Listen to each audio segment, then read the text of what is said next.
YouTube vinyl community, hi Reaper fans, random people on the internet, my name is Giggens, and we're here today to talk about the amazing second LP from High Reaper called Higher Reaper, released through Heavy Psych Sounds Records in 2019. I mean, just looking at this album cover, you know you're in for a hell of a time. I mean, look at this thing. This just screams rock and roll. So, while these guys do wear their influences on their sleeve, definitely early Black Sabbath or, Deep Purple, early Judas Priest, you're definitely getting a sound of the guys making that their own. So they're not just a copycat of those sounds, they're doing this their own way. And the production on this thing, not only are these guys super talented at their instruments, the production on this thing is excellent. So you get these really great dynamics. So on the moments where they're playing a little bit softer, it's just as audible and just as interesting as the times where they're like laying the guitar assault on your ears. And it's such a fun album to listen to. If you're into early 70s hard rock, early metal, you're gonna really dig this thing. The album opens up with a track called Eternal Leviathan, which I have a hard time pronouncing that word, but pretty sure that's how you say it. Big, bad, heavy riffs right off the bat. I mean, you just get kicked into the groove on this thing. Those big, punchy drums, that growling bass line. This one for me is really straight off Sabbath 1. Zach Thomas's lead vocals on this thing are super confident, super articulate, they're soulful, but they've also got that otherworld weary sound to them, which was kind of what, Ozzy was so renowned for at that time was, they'd sing about the bad parts of, the spirit world, if you will, to make it be good, boys and girls. So watch out, this is what can happen if you are not a good person, you'll go to these places, so it's a warning sign. And I really, really dig how Zach does that tone in his voice to articulate that sentiment in his own way. Fantastic delivery. Second track on your Buried Alive, a terrifying concept in itself, but these guys really deliver that menacing guitar assault on your ears to drive home the finality of it all. But the song takes a turn when you realize that the dead are coming back. So it's a very interesting concept for a story. The guys know how to make this rock. And again, the drums on this thing just accent what the guitars are doing, and it's such a good balance between the guys. You can tell these are guys who have played together for a long time or have just played in bands for a long time because their idea of what to do in the next, okay, we're going to go over here, we're going to go over here, you can tell they're reading each other's minds, and it works so well. Bring the Dead, this track is freaking great. I mean, the slower paced epicness on this one really hits hard, and it lets the guitars kind of drone out a little bit longer, lets the cymbals drive out a little bit longer, and that use of that space creates a whole different world. And I really love the chugging feeling that this song has as it keeps moving along, driving home the point of the story. It's fantastic. It just kicks ass. I mean, those double guitar leads are just total ear candy for me. And then side one ends with Apocalypse Hymn, which is a total curveball.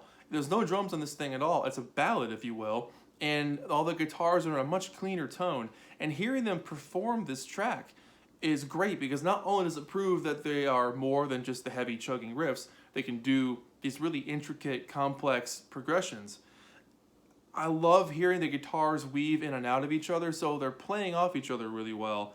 And the vocals, I think, are fantastic on it as well. It's just an eerie ballad, and it's nice to have that in the sequencing of the tracks on here. Side 2 opens up with Foggy Drag, and this is absolutely one of my favorite songs on the album. Hearing that real heavy bass intro before everybody just kicks in with this lumbering, dense rock riff. The punch on this thing is just like, every time they hit that beat, you're just getting hit in the head with the next phrasing of what they're going to perform. It's so cool. It's the perfect tempo. The vocals soar above this thing. It's exactly what sludgy, heavy, modern metal should sound like. It's just a perfect jam. And something you just lock in with. It's one of those grooves you're kind of like involved in it. Love that. Obsidian Peaks. Man, the thunderous drums on this one are great. I love where they go on the tom fills. And again, the production lends itself so well. Hearing those drums sound so big and wide. Whoever mixed this thing, does they who produced it? Yeah. Mastered by Mike Tarzia. Produced, engineered, and mixed by Shane Trimble. So Shane's the bassist, so that makes sense. The drums or the bass guy will always be a really good producer of getting that low end sound to really come through, because that's where all the guts come from in a song. But yeah, this one is absolutely fantastic. I love the yelling vocals on this thing. It effectively sounds like what would happen before you jumped into hell. It's a terrifying song. So cool. Plague Hag. This one is also love this track. I mean, this one is heavy. Everyone is charging at you with this one. It's a head bobber. The screaming of, "Oh, the Plague Hag!" It's so good. This song kicks ass. And then the album ends with Barbarian. Again, another absolute crazy guitar riff assault where every riff under the sun is happening. And that cymbal work to match that. Just a nice little touch on top of it. But hell of a closer to this album. Again, the vocals soar above this thing. It's a great track. This whole album is a rock and roll riff-tastic adventure. And I mean, look at these dudes. I mean, they just scream rock and roll, man. I love it. But it's cool. They actually give you the words on the inside, which is very cool. And I mean, the words themselves are just doom and gloom, you know, right off the bat. Chaos mirrored on the edge of time. The world devoured. The beast is satisfied. I mean, if you're a fan of the early heavy 70s stuff, this is really gonna sing to you. Here's the back cover. And the good thing about this one is you can read the band's name. most metal band names, you can't read what the bloody hell they say. But this one actually says, High Reaper. Oh, cool. I know what the band's name is. And I love that it's actually got the guys listed in the back so you know exactly what they do, who sings, who plays, you got it. But this is exactly what you're looking for if you're a fan of the early 70s heavy rock. This thing is just exactly what you'd want to put on. I can't recommend this album enough. If you're just looking for a good riff-tastic heavy time that definitely sounds influenced by Black Sabbath, you can't go wrong with this thing. So 8 out of 10 for me. It's fantastic. I highly recommend it. Get it on vinyl and get a good system because it's really going to shine through on that system. But that's it. My name is Giggens. This has been Higher Reaper, their second album.